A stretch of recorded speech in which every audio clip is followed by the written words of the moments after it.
जब मैं बीकॉम कर रहा था उस दौरान एक कोचिंग्स का एड आते थे जयपुर के अंदर। हमेशा मेन पेज पे उस कोचिंग्स के एड आते थे। मैं सोचता था कि यार जिन बच्चों के फोटोज आते हैं इस न्यूज़पेपर के मेन पेज पर, उसके परिवार वाले कितने खुश होते होंगे, उन्हें कितना गर्व फील होता होगा कि उन्हें एक दिन अपना भी फोटो आए, कितना गर्व का दिन होगा वो। दोस्तों उसके बाद मैंने एक सपना रखा और उसके लिए मैंने मेहनत की।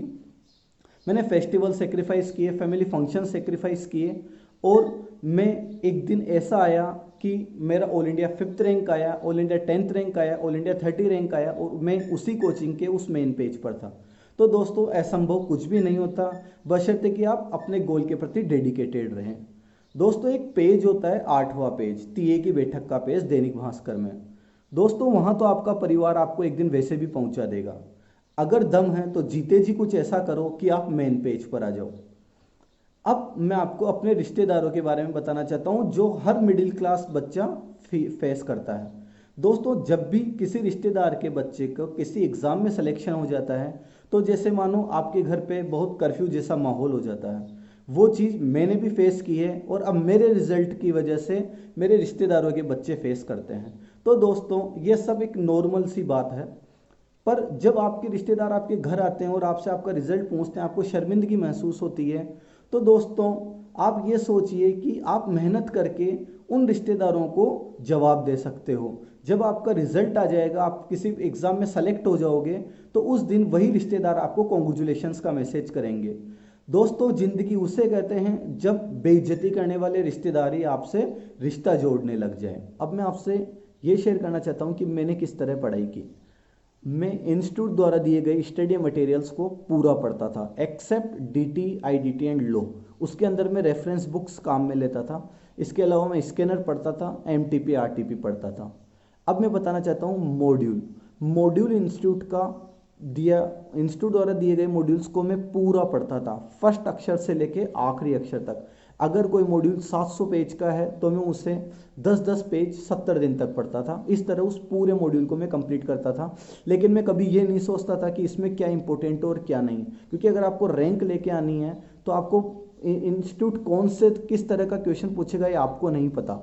इसलिए आप, और कम से कम आपका नॉलेज बेस ही तैयार होगा अगर वहाँ से पूछा भी नहीं गया तो, क्योंकि इंस्टीट्यूट के अगर स्टडी मटेरियल में कोई टॉपिक दिया हुआ है तो नॉलेजेबल तो जरूर होगा। इसके अलावा मैं स्कैनर पढ़ता था, उससे मुझे ये पता चलता था कि किस तरह के क्वेश्चंस पूछे जाते हैं, और उससे मुझे पढ़ते वक्त ये भी अंदाजा रहता था कि इस टॉपिक में से किस तरह के क्वेश्चन बन सकते हैं, क्योंकि आपको पता नहीं रहता कि किस तरह के क्वेश्चन आएंगे जब तक कि आप स्कैनर को नहीं पढ़ लेते हैं। उसके अलावा मैं एमटीपी आरटीपी ये जरूर पढ़ता था, और मैं घर पे 3-3 घंटे के पेपर्स करता था, जिससे कि मेरे ऊपर से प्रेशर क्रिएट नहीं हो कि एग्जाम में मैं 3 घंटे में इतना बड़ा पेपर कैसे सोल्व करूंगा। अब मैं बताता हूं कि एग्जाम प्रेशर कैसे हैंडल करते हैं। दोस्तों वो 8 दिन लाइफ के बहुत इंपॉर्टेंट होते हैं और बहुत प्रेशर से भरे हुए होते हैं। 24 घंटे के बाद फिर आपका एग्जाम, और वो एग्जाम जो आपने पूरे साल भर उसकी तैयारी की है, उसमें से 6 घंटे सोने में चले जाते हैं, 3-4 घंटे आप पेपर दे के आते हो, घर आते हो, रिलैक्स होते हो, तो ऑलमोस्ट आपके पास 10 घंटे बचते हैं जिसके अंदर आपको पूरा रिवीजन करना है, और वो रिवीजन जो आपने पूरे साल भर पढ़ा है। तो आप ऐसा कुछ एडिशनल तो नहीं पढ़ सकते, इसलिए आपको पहले से ही तैयारी करनी पड़ती है कि मुझे एग्जाम टाइम में क्या पढ़ना है। इसलिए, और दूसरी चीज, जो 50 रैंकर है वो सेम प्रेशर को हैंडल कर रहे हैं। आप ये मत सोचिए कि यार मैं कितना प्रेशर में हूं। अरे दोस्तों वो 50 रैंकर वही प्रेशर हैंडल कर रहे हैं जो आप कर रहे हो।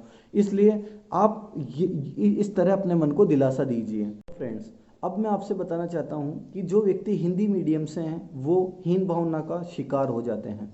मैं जब स्टार्टिंग के अंदर जयपुर गया था तब हिंदी मीडियम के स्टूडेंट्स को इस तरह ट्रीट किया जाता है कि वो अपनी लाइफ में कुछ भी अचीव नहीं कर सकते।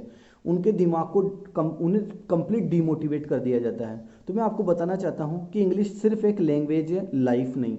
इसलिए आपका लैंग्वेज कोई भी हो, आप डीमोटिवेट मत होइए और आप अपने फील्ड के अंदर एक्सीलेंस हासिल कीजिए। दूसरी बात, टीचर्स की रिस्पेक्ट। देखिए दोस्तों, मैं 2nd डिवीजन से ऑल इंडिया रैंक्स तक पहुंचा, इसमें कहीं ना कहीं बहुत बड़ा योगदान मेरे टीचर्स का है। टीचर ही एक ऐसा इंसान होता है जो आपके माँ बाप के बाद आपकी सक्सेस को चाहता है। उन्हीं व्यक्तियों ने मेरा सबसे पहले टैलेंट को पहचाना, मेरे माता पिता के अलावा, और उन्होंने मुझे मोटिवेट किया कि अभिषेक तुम ये चीज़ अचीव कर सकते हो। मुझे एक बात बताइए, कल ना 18 लाख का पैकेज होगा आपका, क्या आप उसमें से 1800 रुपये भी देने अपने टीचर्स को जाओगे क्या? नहीं। दोस्तों, माँ बाप का तो आपकी सक्सेस के अंदर स्वार्थ होता है, क्योंकि कल ना कहीं वो 10 लोगों में ये बोलेंगे कि देखो मेरा बेटा ये है, मेरा बेटा वो है। पर आपका एक टीचर ही एक ऐसा इंसान होता है कि आपकी जो निस्वार्थ सेवा करता है। तो दोस्तों, आप उस गुरु का हमेशा सम्मान करिए। एक बात और, पंडित जी। दोस्तों, पंडित जी के पास अपना भविष्य जानने के लिए आप कभी भी मत जाइए। क्यों? क्योंकि वो आपको सक्सेस होने से पहले ही डीमोटिवेट कर देंगे। जब मेरा 10th में सेकेंड 61% था और बाद में सेकेंड डिवीजन आया, उसके बाद मेरे माता पिता मुझे पंडित के पास ले गए और उन्होंने पंडित जी को बोला कि अभी ये इस तरह पढ़ाई नहीं करता, तो आप बताइए कि इसके भाग्य में पढ़ाई भी है या नहीं है। पंडित जी तुरंत मॉडिफाई कर लेते हैं अपनी बात को और वो बोलते हैं कि नहीं, इसके भाग्य में पढ़ाई लिखाई नहीं है, इससे आप कोई व्यवसाय चालू करवा दीजिए। तो दोस्तों, आप बताइए, जिस पंडित को ये तक पता नहीं था कि कोरोना आएगा और वो शादियों की डेट डिसाइड करते रहे, तो क्या उन पंडितों की बातों पे आपको विश्वास करना चाहिए? देखिए, मैं सब पंडितों के बारे में नहीं बोल रहा, पर आप आपका भविष्य, जब आपका भविष्य आ जाए ना, तभी जानिए। आप भविष्य को पहले से ही मत जानिए। क्यों? क्योंकि उससे आप डिमोटिवेट हो जाएंगे और कुछ भी हासिल नहीं कर पाएंगे। अब मैं आपको एक बात बताना चाहता हूँ संदीप माहेश्वरी जी के बारे में। जब भी आप संदीप माहेश्वरी जी का वीडियो सुनते हैं, तब अपने दिमाग में कितना करंट दौड़ता है कि मैं ये हासिल कर लूँगा, मैं वो हासिल कर लूँगा। दोस्तों, ये सब चीज़ें टेम्परेरी होती है। जिस तरह आप हम साथ साथ मूवी देखते हैं, तब आपको कैसा लगता है कि हे भगवान, अब तो मैं कल से सब कुछ मेरे माँ बाप ही हैं, और उसी के 2 दिन बाद आप इमरान हाशमी की मूवी देख लेते हो। तो ये जो भावनाएं होती है, ये बहुत अल्प समय के लिए होती है। जब तक सक्सेस की आग आपके अंदर नहीं जगेगी, तब तक आप जीवन में कभी सक्सेस नहीं हो सकते। दोस्तों, विद्या एक ऐसी चीज़ है, एक ऐसा शस्त्र है जिससे आप आपकी ज़िंदगी में कोई भी मुकाम हासिल कर सकते हो। विद्या किसी के बाप की जागीर नहीं होती, नहीं तो अमीर का बेटा ही अमीर बनता। विद्या से आप किसी भी एक लेवल पर पहुंच सकते हो। अगर आप मुझसे किसी भी तरह की मदद चाहते हैं, तो मेरा नाम CMA ICW अभिषेक जैन के नाम से मेरा फेसबुक ID है। आप वहाँ पर मुझसे कांटेक्ट कर सकते हैं। और मैं अपने माँ बाप को बहुत ज़्यादा थैंक्स बोलना चाहता हूँ, जिन्होंने मुझे इस लायक बनाया कि मैं आज आपकी मदद कर पा रहा हूँ। अगर मैं आपकी मदद किसी भी व्यक्ति को मोटिवेट कर पाया, तो ये मेरे जीवन के अंदर बहुत बड़ा अचीवमेंट होगा। और मैं सर को भी थैंक्स बोलना चाहूँगा, जिन्होंने मुझे ये प्लेटफॉर्म प्रोवाइड किया जिससे कि मैं आप लोगों से कनेक्ट हो सकूँ।